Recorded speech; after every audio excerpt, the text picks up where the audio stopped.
안녕하세요. 워런 버핏처럼 매일 신문을 박주모 함께 읽으면서 투자의 고수가 됩시다. 웜의 신박 오늘 5월 13일 화요일 순서 시작하겠습니다. 좀 전에 이제 제보가 들어왔는데요. 아직까지도 이렇게 박세익을 사칭하는 그런 악당들이 많습니다. 보시다시피 뭐 전문가와 함께하는 한국 주식 투자 커뮤니티 뭐 이런 식으로 해가지고 이게 유튜브에 이제는 웜의 신박의 그 동영상 장면을 캡처해가지고 제 목소리를 AI화 시켜가지고 이런데 들어오세요 뭐 하는 그런 게 있더라고요. 그래서 그걸 타고 들어와 보면 이렇게 나옵니다. 뭐 전문가와 함께하는 뭐 대체로 이런 사기성 리딩 방이 보면 꼭 이렇게 돼 있죠. 단체 방에서 숫자 3을 보내시고 급등주를 수령하세요. 뭐 이런 식으로. 네. 보면 제가 인터뷰했던 사진 이런 식으로 또 해놓고 근데 자세히 보다 보면 뭔가 좀 허술한 게 있습니다. 대학원 경제학 박사인 저는이라고 돼 있어요. 네, 저는 경제학 박사가 아닙니다. 그죠? 이게 보통 여기저기 이제 좀 짜집기 하다가 보니까 뭐 김영희 교수님 같은 사칭하는 채널도 많고 아마 그런 것 같아요. 김영희 교수님 사칭방을 또 짜집기 해가지고 뭐 저부터 시작해가지고 유명한 사람은 다 이런 거 다 만들어 놨더라고요. 그리고 내용은 똑같아요. 네. 들어와서 숫자 3을 보내서 뭐 급등주 수령하라고. 우리가 상식적으로 생각해보면 좀 말이 안 되는 거잖아요. 급등주를 왜 알려줍니까? 그리고 급등주라고 해놓고 보면 조그만 종목들 왜 그러냐면 지네들 무슨 리딩방에서 돈 받고 VIP 회원 이런 거 만들어 놓고 뭐 무료 커뮤니티처럼 이런 거 만들어 놓고 여기에 들어온 사람들한테 자 이게 급등주니까 사세요 하면서 조그만 종목들 그죠? 이런 완전 사기성 리딩방부터 시작해 가지고 실력도 없으면서 리딩방 하는 사람들도 있어요. 보면 리딩방 하면서 그 유료 돈 받아가지고 다 보면 개별 종목 작은 종목들 추천한다 했잖아요. 작은 종목들 추천해야 사라 하면서 그 회원 가입한 사람들이 사면서 주가가 올라가는 거거든요. 살 주식을 가르쳐 주는 게 아니라 사라 해서 그렇게 올라가면서 그러다 보면 와 여기 정말 잘 맞추네 그런 식으로 보이는데 결국은 그런 식으로 해놓고 거기다가 때리기 위해서 무료 이런 거는 다 지네들이 사놓고 사라 해가지고 거기다가 때리고 나오려고 꼬시는 거고요. 실력 없는 리딩방 같은 경우에는 본인들이 뭔 짓을 하고 있는지 모릅니다. 그 회원들이 사서 주가가 올라가는 건데 자기가 실력이 좋아서 주가가 올라간다고 생각해요. 그리고 회원들이 다 사서 주가가 다 올라가고 나면 더 이상 안 올라가잖아요. 오히려 공매도 세력들이 나타나가지고 이게 웬 떡이야 하면서 거기다가 매도 때리다 보면 막 밀립니다. 밀리면 뭐 장기 투자하라고 그런 식으로 얘기를 많이 하고 그래서 절대 하여튼 조심하시기 바라겠습니다. 정말 걱정이에요. 이 딥페이크도 나오지만 제 얼굴과 제 목소리를 이제 다 카피해가지고 이런 또 사기성 리딩방이 또 바퀴벌레처럼 자꾸 튀어나오는데 조심하시기 바라겠습니다. 우리 채슬리 구독자분들은 이제 다 아시잖아요. 그죠? 다 아시는데 참 걱정입니다. 이런 거 볼 때마다 세상에는 참 악당들이 많구나. 그죠? 남을 사기쳐가지고 돈 벌려고 하는 참 이런, 아이고, 악당들 하면서 제 얼굴이 뜨니까 좀 그러네. 단체방에서 숫자 3을 보내주시고. 참, 보면. 여기저기서 제 사진 다 따와가지고 요러고 있습니다. 자, 그러면, 댓글 잠깐만 보고 또 넘어가 보도록 하겠습니다. 자, 어제 워런 버핏의 행복한 은퇴에 관련된 기사를 다뤘고요. 전무님도 우리나라의 존경받는 투자자가 되세요. 네, 제 목표입니다. 존경받는 회사가 되자. 클라라님이 벤처기업에 투자하실 때 CEO 마인드가 가장 중요하죠. 저도 제조업을 20년 사업하면서 늘 교만은 패망의 앞잡이라는 말씀을 마음 깊이 두고 살았지만 쉽지 않았어요. 지금도 주식 고를 땐 기업 대표가 누군지 꼭 알아보게 됩니다. 라고 하셨습니다. 그리고 BK 러버님이 전무님 같은 교회 다니시나 봐요. 저도 목사님 정정하신 거 보고 너무 놀랐네요. 설교하시는 모습만으로도 은혜를 받은 것 같습니다. 하셨습니다. 그리고 시와와세님이 일본 기사에서 제가 추가 제약이라고 했었잖아요. 이 추가 제약이 중외 제약인 것 같다고 했습니다. 우리나라에도 중외 제약이 있는데 그죠? 중외 제약 이름이 추가이라고 되어 있네요. 근데 어제 11% 급락했다고 합니다. 우리 김만구님께서 젊은이 말씀 들으면서 삶의 방향이나 기준을 올바르고 선하게 잡을 수 있는 부분이 제일 행복합니다. 저부터 신뢰할 수 있는 사람이 될 수 있도록 항시 선하고 올곧게 살도록 노력하겠습니다. 오늘도 반성 많이 합니다. 하셨습니다. 그리고 어제 드디어 에너지버스 주문해서 좀 이따 도착할 예정인데 너무너무 기대됩니다. 라고 하셨습니다. 네. 우리가 속해 있는 커뮤니티라든지 가정, 일터에서 나는 어떻게 생활해야 될까? 그 원칙을 알려주는, 행복의 원칙을 알려주는 책이 이 에너지버스입니다. 안 읽어보신 분들은 꼭 읽어보시기 바라겠습니다. 제가 이 책을 읽은 게 한화자산운용에 있을 때 한화그룹에서 1년에 한 5권, 7권 정도를 약간은 임직원 필독서처럼 해서 그때 나눠줬던 것 같은데요. 야, 그때 에너지버스를 읽고 와, 뭐 책이야 보시면 저 어디에 있잖아요. 얼마 안 됩니다. 책 빨리 읽으시는 분들은 아마 1시간 반?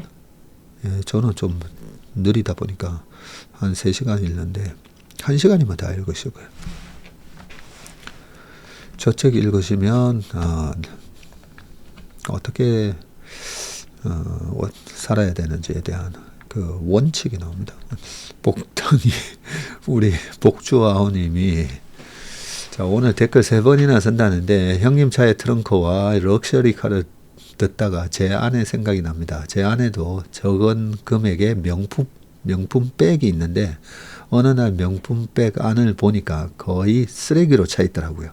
그래서 이게 명품 백이냐 쓰레기 백이지라고 했던 말이 새삼 기억이 납니다. 그때 제 아내 얼굴이 뻘개지면서 어찌나 화를 내든지 말을 예쁘게 했어야 하는데 그렇지 못했네요. 이제는 제 아내가 갱년기가 슬슬 와서 상당히 조심하면서 살고 있습니다. 아니 근데 우리 복덩이 주식 아오님 재수씨가 딱 저 같은 스타일이네 보니까. 예, 제가 제 책상을 못 보여드린다 했잖아요.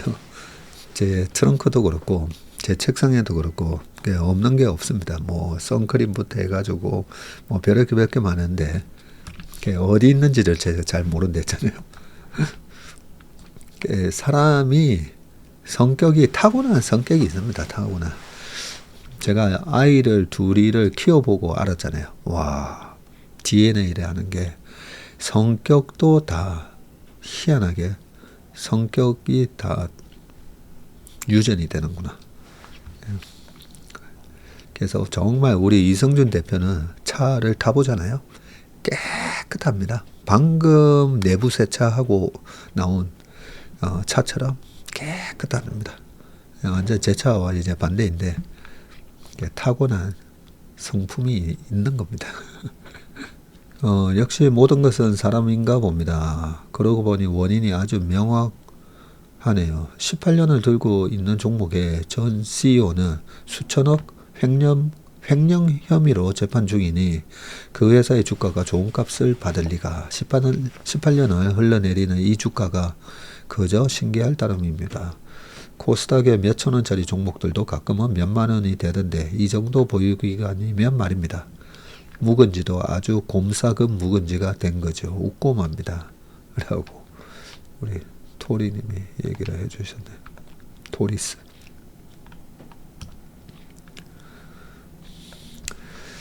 유미님께서 이제 밤에라도 렘 수면으로 휴식되시길로 하셨는데 어제 아주 푹 잤습니다.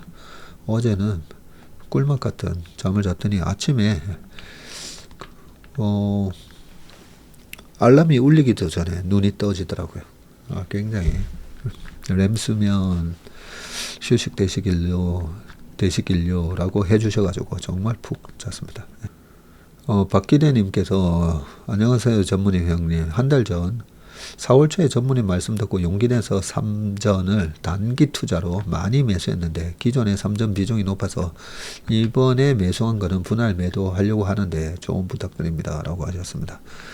제가 지나고 보니까요 이 종목별로 웬만한 좋은 주식 나쁜 주식 이렇게 우리가 다 다르잖아요. 개별 종목 다 다른데도 희한하게 지난 8월 달에 다 같이 빠지고 그리고 11월하고 12월 때 되면 또 다 같이 한번 빠지고 그런 걸 보면서 물론 그 중에서 이 강세장으로 진입하면서 최근에 그 피부 미용, 조선, 방산, 엔터 이런 것들이 올해 주도주 역할을 하면서 또 올라오기는 했었지만 그 매도 타이밍 언제 잡는 게 맞는가에 대한 두 가지 좀 결론을 내렸는데요.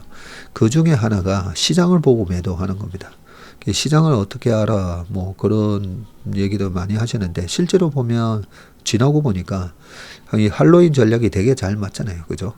10월 말에 사가지고 결국은 5월, 4월 뭐 사람에 따라서 4월에 파는 사람이 있고 5월에 파는 사람이 있고 저 같은 경우에는 그동안에 보면 7월이 확률적으로 높다는 거예요. 확률적으로 7월에 고점이 나온 경우가 많았기 때문에 비슷한 질문을 하시는 분들이 많습니다. 종목은 다르지만 비슷한 질문을 하시는 분들한테 저는 7월에 미국 주식 포함해가지고요.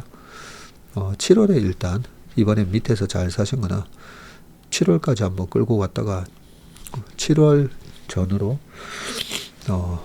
매도하는 게 좋을 것 같습니다. 이런 얘기를 하거든요.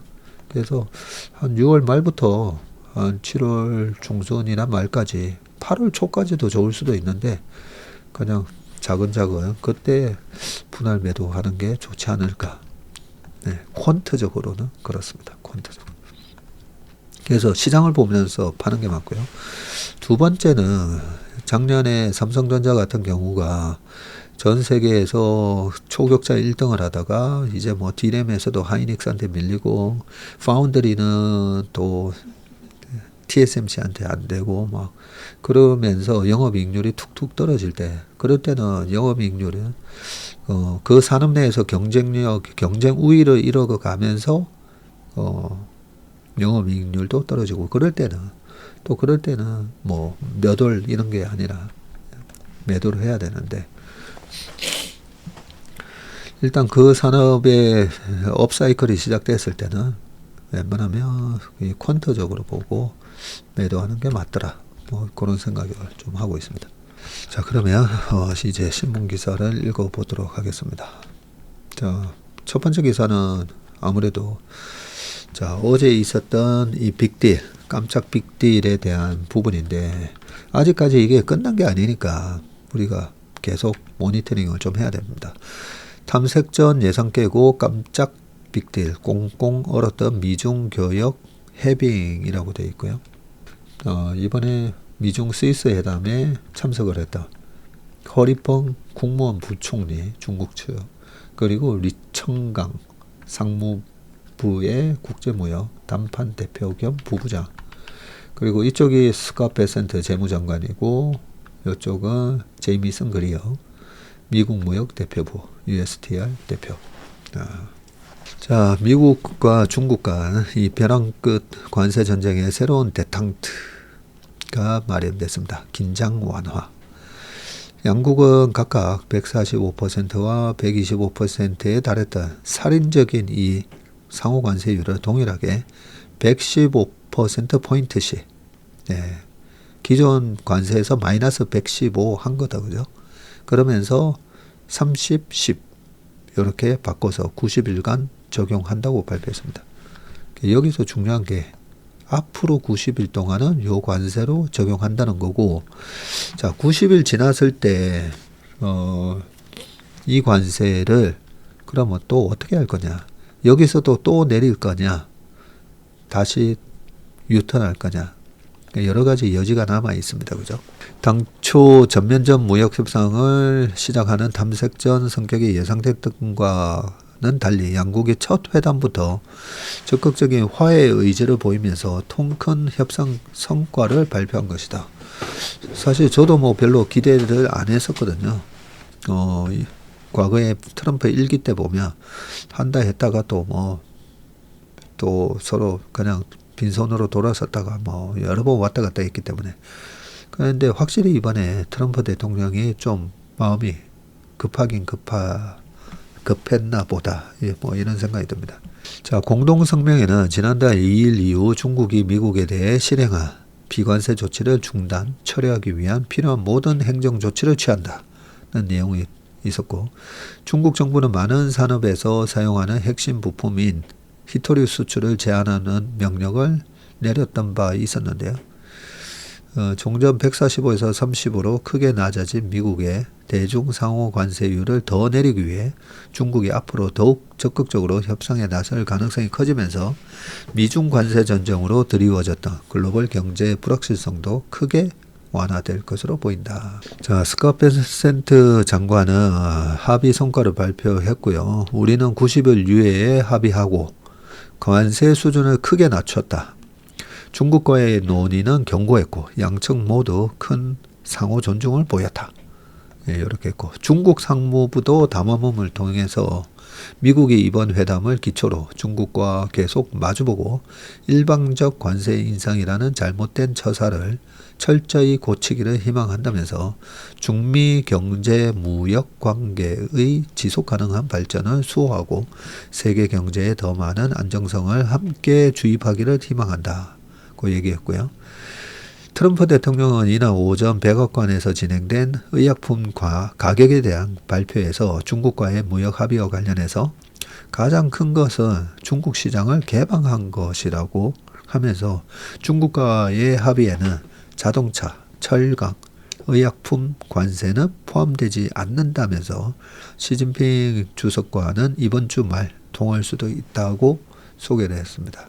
자, 이번 협상 타결에 대해서 시장에서는 미국과 영국 간 무역 협상 전격 타결 이후 또다시 트럼프 대통령의 이 엄포 협상술이 드러났다는 평가가 나오고 있고요.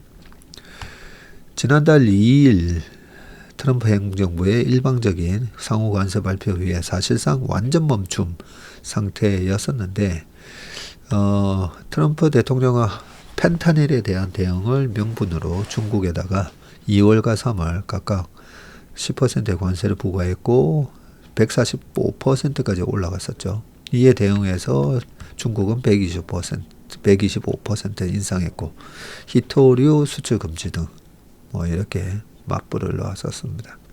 그런데 이 트럼프 대통령이 이번 협상 직전에 지난 9일에 대중 관세는 80%가 적절하다라고 언급을 했고요. 협상 첫날에는 완전한 미중 무역 관계의 리셋 협상이 있었다. 큰 진전이 이루어졌다. 밝히기도 했고, 그러나 막상 협상 결과를 보니까 80%보다 크게 낮은 30%로 조정이 됐죠. 이런 의도적인 엄포 전략이 자국 협상팀에 힘을 실어준 것으로 풀이된다. 베센트 장관은 이날 회담 성과를 발표하는 자리에서 이 상호 존중이라는 표현을 두 차례나 반복하면서 추가 협상을 위한 양국 간의 신뢰 여건이 조성됐음을 강조를 했고요. 이날 양국 고위급 협상단의 파격적인 합의 성과는 미중 관세전쟁 여파가 상호 실물 경제에 끼치는 충격이 심상치 않다는 현실 인식이 크게 반영된 것으로 보이는데, 미국 서부 핵심 물류 거점인 이 LA항은 지난주 물동량이 작년 동기에 3분의 2 수준으로 급감한 것으로 나타났다고 합니다. 예상을 뛰어넘은 이 관세 인하폭을 반기면서 향후 3개월간 전개될 추가 협상 성과에 전문가들은 주목하고 있는데, JP모간 자산운용의 타이후이 수석시장 전략가는 90일이라는 기간은 양측이 세부적인 합의에 도달하기에 충분하지 않을 수 있지만 협상 과정에 대한 압박은 계속될 것이라면서 중국이 히토류 수출 제한을 완화할지 여부와 같은 다른 조건에 대한 자세한 내용은 아직 기다리고 있다고 밝혔습니다.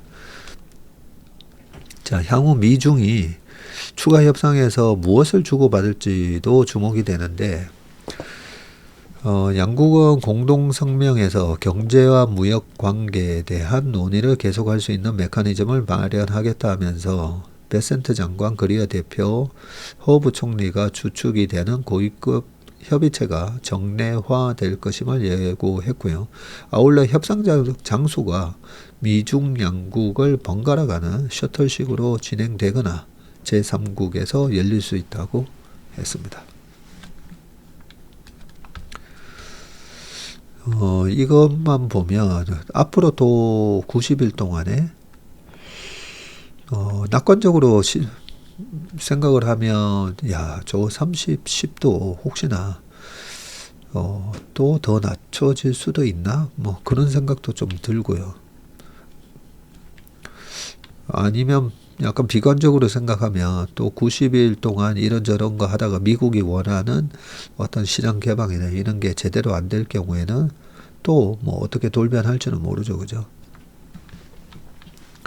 트럼프 입장에서는 이번에 미국 재금리가 치솟고 하는 부분에 대해서 안 되겠다 하면서 지금 일단은 다시 정상화 시켜놓고 금융시장을 정상화 시켜놓고 그러고 나서 또 예전처럼 할 가능성도 있습니다. 그죠?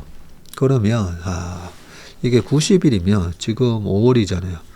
6월, 7월, 8월 8월 13일이 되네요. 저희도 7월 아까 뭐 매도 타이밍 얘기하셨던데 7월에서 8월 초 되면 비중을 좀 많이 줄일 생각입니다. 줄이고 그냥 8, 9, 10월은 좀 마음 편하게, 그때도 막 뭘 더 해서 벌려고 하기보다는 그때는 약간 좀 지키는 전략으로 저희가 운용을 할 생각이거든요. 그러면 요 시점하고 좀 어떻게 보면 서로 약간 맞물린다 그죠? 시점이 90일 뒤니까.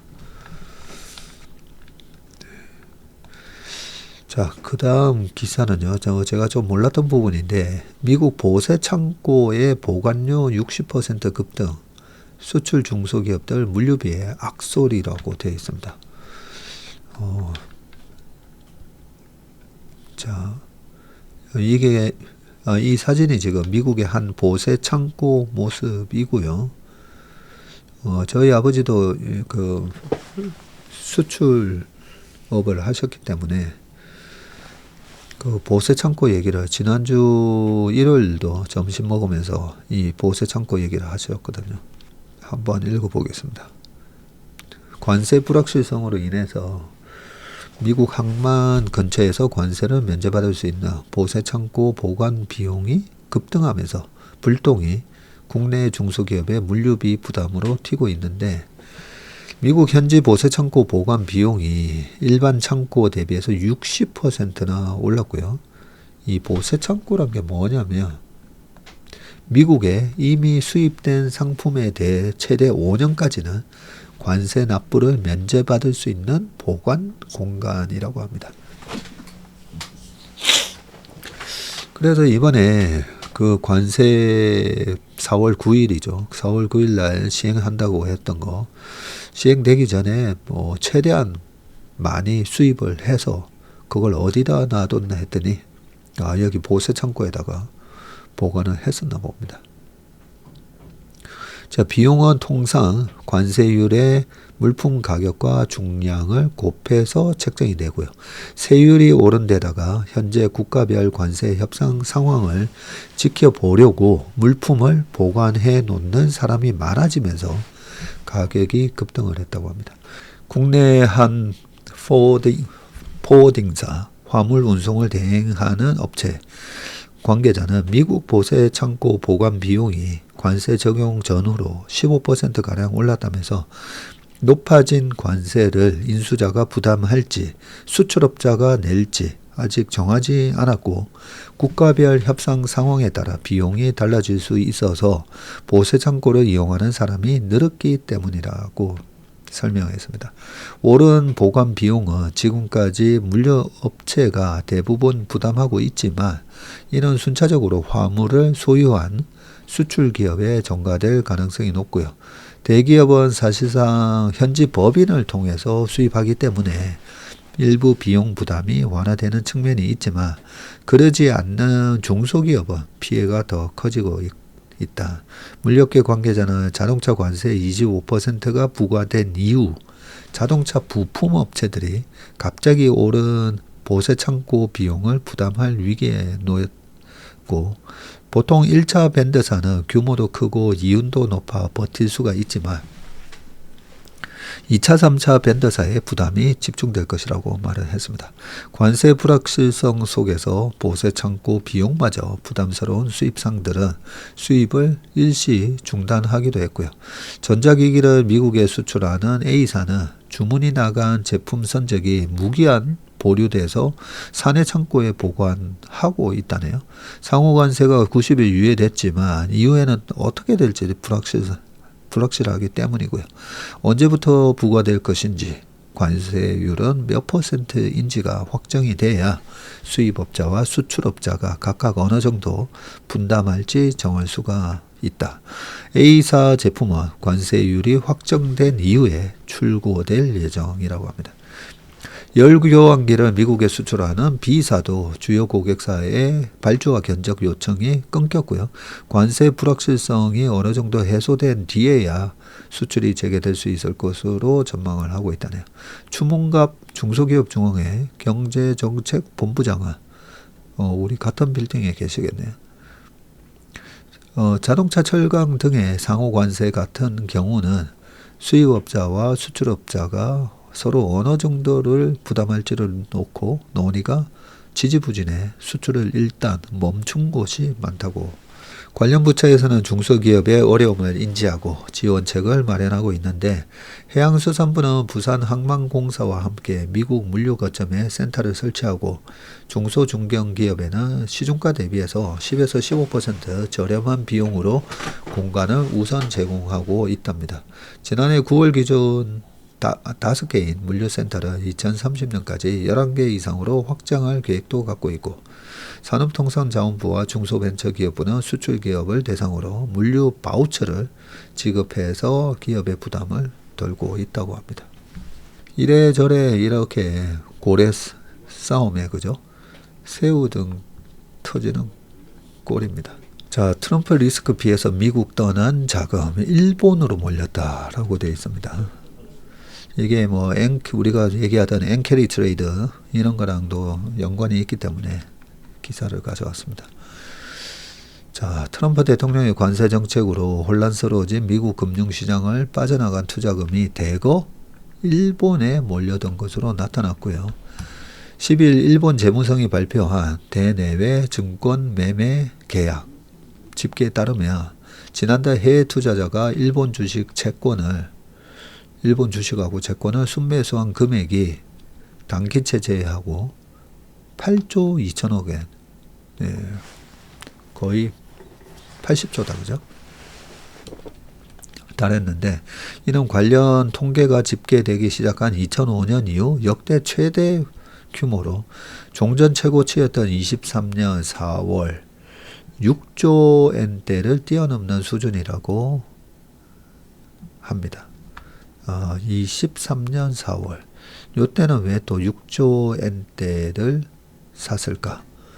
보니까 2023년 3월이 미국의 지방은행 사태가 터졌을 때였잖아요. 그러니까 미국의 또 금융 시스템이 불안해져 보이니까 아마 4월에 이때도 또 일본은 주식 채권을 그때 샀었나 봅니다. 그러고 나서 사실은 4월부터 5월 뭐 이렇게 강세장이 시작이 됐었거든요. 자산별 순매수액은 중장기 국채가 거의 43조, 주식 투자 펀드가 한 35조 이렇게 기록이 됐고, 채권은 역대 두 번째, 주식은 세 번째로 매수 규모가 컸다네요. 니케이는 일본 자산에 해외 투자자 자금이 쏠린 주된 이유로 트럼프 대통령의 관세 정책에 대한 불신을 지목을 했고, 트럼프 대통령이 페드를 압박한 것도 미국 금융시장에 대한 불안감을 키워서 투자 자금이 일본으로 몰려드는데 영향을 줬다고 덧붙였습니다. 이나토메 가스토시 미쓰이 스미토모 트러스트 자산운용 수석 전략가는 트럼프 대통령이 오락가락하면서 미국 시장이 혼란스러운 가운데 안전자산으로서 일본에 대한 관심이 높아졌다고 했고요. 일본 국채는 금리가 상승해 가격 매력이 부각된 데다 각국 외환준비금 운용처로 선호도가 높아졌다는 분석도 나왔고요. 나오야 하세가와 오카자키 증권 수석 채권 전략가는 순매수 규모가 이례적으로 확대된 것을 고려하면 외환 보유액 관련 자금이 유입된 것으로 추정할 수 있다고 밝혔습니다. 한편 일본의 연간 경상수지 흑자 규모가 사상 최대치를 기록했네요. 그래요? 해외 배당 등이 증가해서 영향을 준 것으로 분석이 되고요. 이날 일본 재무성이 발표한 국제수지 통계에 따르면 2024 회계연도 24년 4월부터 25년 3월까지 이 경상수지 흑자 규모가 30조 3,771억엔, 우리나라 돈으로 300조, 전년보다 16.1%나 늘었습니다. 작년도 흑자 규모는 비교할 수 있는 통계가 있는 1985년 이후 역대 최대의 흑자 규모였다고 합니다. 그 다음 기사를 보겠습니다. 팬데믹급 고용 한파 실업급여 석 달째 1조다라고 되어 있는데 4월 고용보험 가입 증가폭 2020년 이후 두 번째로 낮아 건설업 21개월 연속 감소세, 고용부는 최악 상황은 지났다라고 되어 있는데 이거 표가 잘 만들어져 있네요. 구직급여 신규 신청 이게 10,000명 단위이기 때문에 10만 명, 작년에 10만 1,000명.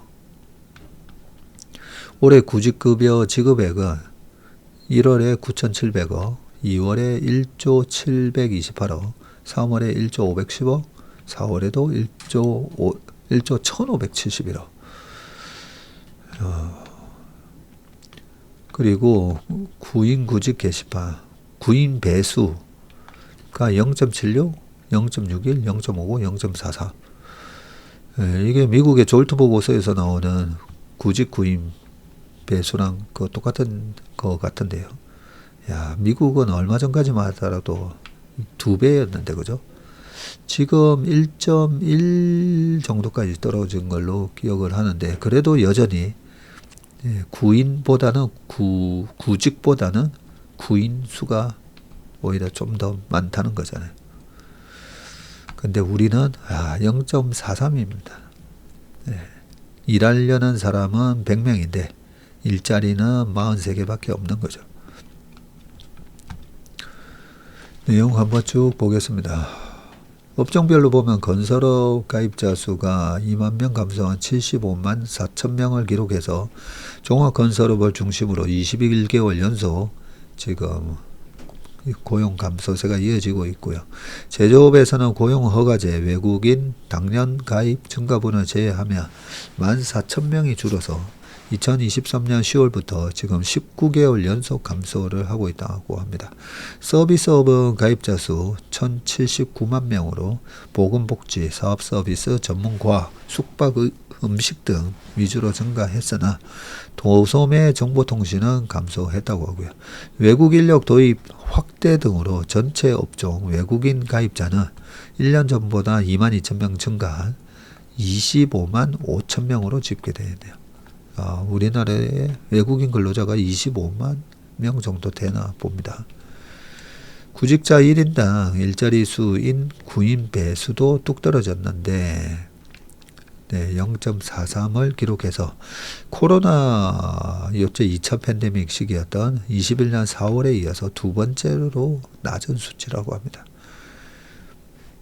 고용 24를 이용한 신규 구인이 16만 5천 명으로 전년 동월 대비해서 5만 4천 명 감소한 반면에 신규 구직은 38만 6천 명으로 16,000명 증가했네요.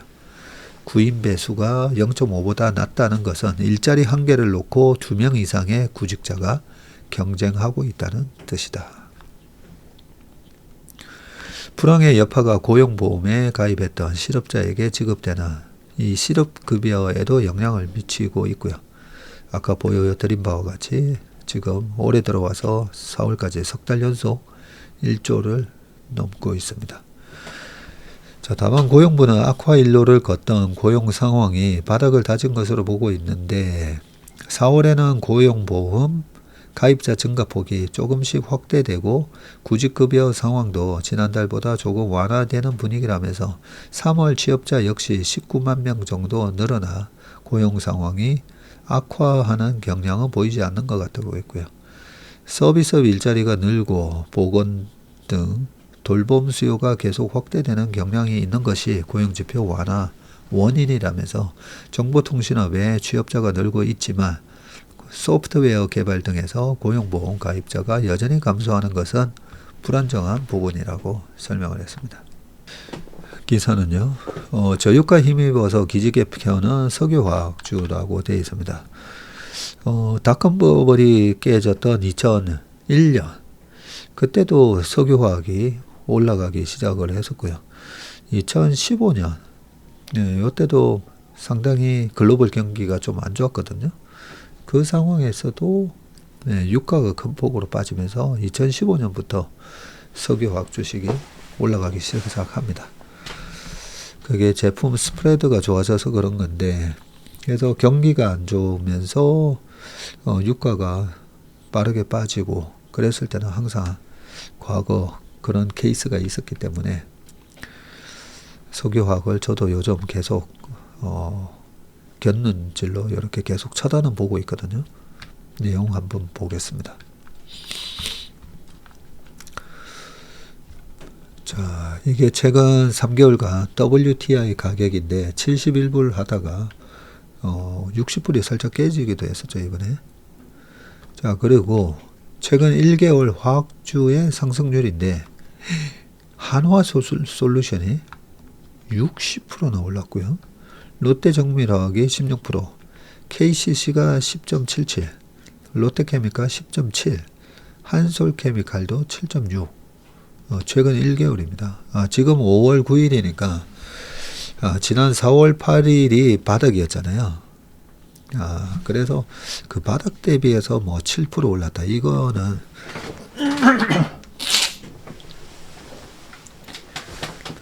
벌써 코스피가 지금 바닥 대비해서 거의 15% 오르지 않았나요? 예, 그런 걸 감안을 하면 그닥 높은 수익률은 아니죠. 근데 하나솔루션하고 롯데정밀화학이 이 정도 올랐다는 거는 좀 의미가 있어 보이니까요. 일단 내용 한번 보겠습니다. 석유화학 업계가 시장의 기대치를 넘는 1분기 실적을 내고 있는 가운데 저유가도 석유화학 업종의 이익을 올릴 것이라는 기대가 나오고요. 그동안 중국 경기 침체와 과잉 생산으로 비관론이 가득했던 석유화학 업종 주가도 반등을 하고 있다. 최근 한 달간 코스피 200 에너지화학 지수가 12.7%나 상승을 했고 이미 과시화되고 있었던 수요 침체에 트럼프발 관세란 악재까지 겹치며 끝없이 하락하던 에너지화학 업종은 지난달 초부터 반등하기 시작했다. 저평가 매력의 저유가로 인한 스프레드, 아까 말씀드렸던 원재료와 제품 가격 차이 확대 기대 때문인데 증권업계는 미국과 유럽의 반덤핑 관세 부과에 롯데정밀화학이 수혜를 입을 수 있다는 전망도 내놨고요. 한화솔루션이 60%, SK케미칼도 44%나 올랐네요. 자, 3년간 다운사이클이 이어지면서 석유화학 업종은 PBR이 0.5배 수준으로 하락을 했는데 관세 우려가 극심한 와중에도 저유가로 업황이 저점을 통과했을 것이라는 기대에 강하게 반등한 것이다. 석유화학 업종의 주가 반등 트리거는 최근 들어서 WTI가 배럴당 50달러 수준으로 하락하면서 나왔는데 사우디아라비아가 더 이상 감산을 통해 유가를 떠받치지 않을 것이며 저유가가 장기화해도 감당할 수 있다는 입장을 5월 초에 내비치면서 WTI 가격은 계속 지지부진한 상황인데 여기에다가 오펙 플러스가 감산 기조를 벌이면서 올해 유가 평균은 배럴당 60달러대 초반이 될 것이라는 예상이 나오고 있고요. 유가가 하락하며 석유화학 스프레드가 올라가며 수익성이 개선이 되고 한승재 DB연구원은 중국 공급량이 둔화되는데도 아직 반등하지 못하는 시황을 돌려놓을 유일한 열쇠는 저유가와 그에 따른 수요 회복이라고 말하면서 유가 하향 안정화에 따라서 수요가 반등할 것으로 전망을 했습니다. 미국발 관세 전쟁으로 인해서 석유화학 제품 판매량이 줄어들 우려가 큰 상황도 반전될 여지가 있고요. 미국과 중국이 90일간 관세를 유예한다는 공동성명이 11일 나오면서 최악의 상황을 피할 가능성도 커졌습니다. 여기에 다른 국가들에 비해서 한국산 제품의 경쟁력이 커지면서 높아진 관세에도 매출이 흔들리지 않을 것이라는 전망이 나온다. 롯데정밀화학은 올 1분기 시장 예상을 뛰어넘는 영업이익을 거뒀는데 독일, 네덜란드 등 유럽 업체들의 경쟁력이 낮아지며 한국산 수입 물량이 확대된 효과가 컸고요. 이에 따라서 올 하반기 주사업인 에피클로로히드린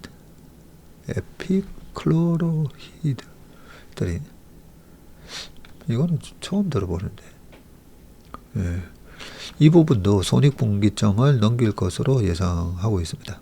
금호석유화학도 올 1분기에 1206억 원의 영업이익을 내면서 컨센서스 776억을 크게 웃도는 성과를 거뒀고요.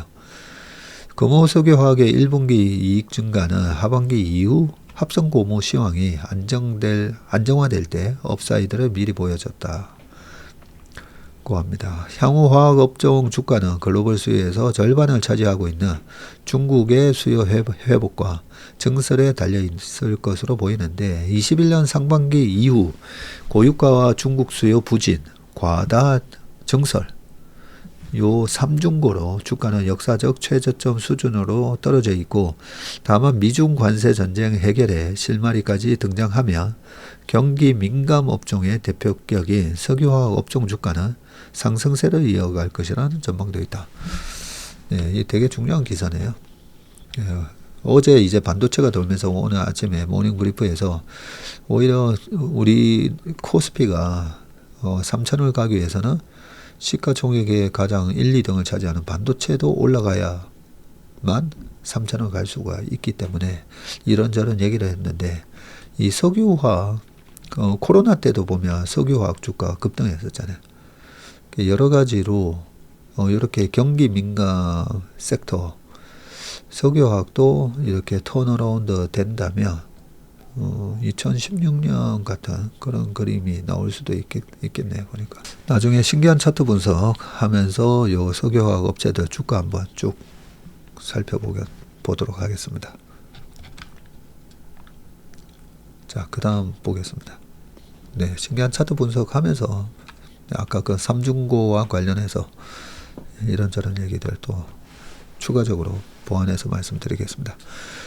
자, 마지막 기사, 정치권 배당 확대 드라이버의 우선주 싱싱이라고 되어 있습니다.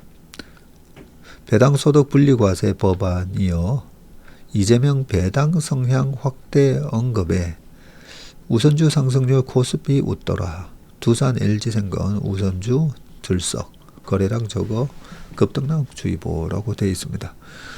대선을 앞두고 정치권이 배당 확대 드라이버에 나서면서 시장 기대감이 우선주로 몰렸고요. 본격적인 유인책이 시행되면 배당 매력이 큰 우선주가 주목을 받을 수 있다는 전망에 주가에 힘이 실렸는데, 지난달 14일부터 이날까지 코스피 우선주는 11.2% 상승했고 코스피가 7% 정도 올랐는데 그 상승률을 훌쩍 뛰어넘었습니다. 이 기간 두산우와 두산이유비도 각각 67% 그리고 111% 높은 상승률을 나타냈는데, 두산보통주는 24.56 오르는데 그쳤지만 우선주 상승폭이 2배에서 3배 이상 높았습니다. 중간 배당을 실시하는 등 배당 성향 상향을 공언한 LG생건 우선주는 보통주가 3.36 오른 거에 2배인 9.23% 상승률을 기록을 했고요. 역시 배당 확대를 밝힌 CJ제일제당도 우선주 상승률이 10.78을 기록하면서 보통주 7.34를 넘었고요. 괴리율, 보통주와 우선주 간의 이 주가차, 이 괴리율을 20% 수준까지 좁힌 현대차 우선주 3형제. 현대차에 보면 현대차 우가 있고 이유비가 있고 사무비, 이렇게 우선주가 3개나 됩니다. 이 우선주 3형제도 최대 15% 오르면서 모두 보통주의 상승률을 상회했다. 이 현대차 이유비나 사무비 같은 경우에는 빠질 때도 좀 덜 빠지고 올라갈 때는 이렇게 또 더 탄력적으로 올라가고, 그래서 현대차 투자하시는 분들은 그냥 현대차 이유비 투자하시는 게 낫습니다. 네, 그런 말씀을 자주 드렸습니다. 최근 한 달간 우선주가 보통주 상승세를 추월한 종목은 대부분 40%가 넘는 높은 수준의 괴리율을 보였는데, 주가 상승세가 본격적으로 시작된 지난달 11일 종가 기준으로 두산우와 두산이유비는 보통주와 괴리율이 54하고 59%, 그 정도로 괴리율이 많이 벌어져 있군요. LG생건 우와 하나와 사무비, CJ제당 우선주 이런 것들도 보니까 보통주와의 주가 격차가 63%, 55%, 44%. 보통주와 우선주 간 괴리율이 큰 종목일수록 배당 유인책으로 인한 상승 여력이 클 수 있기에 투자 심리가 강한 모습이고요.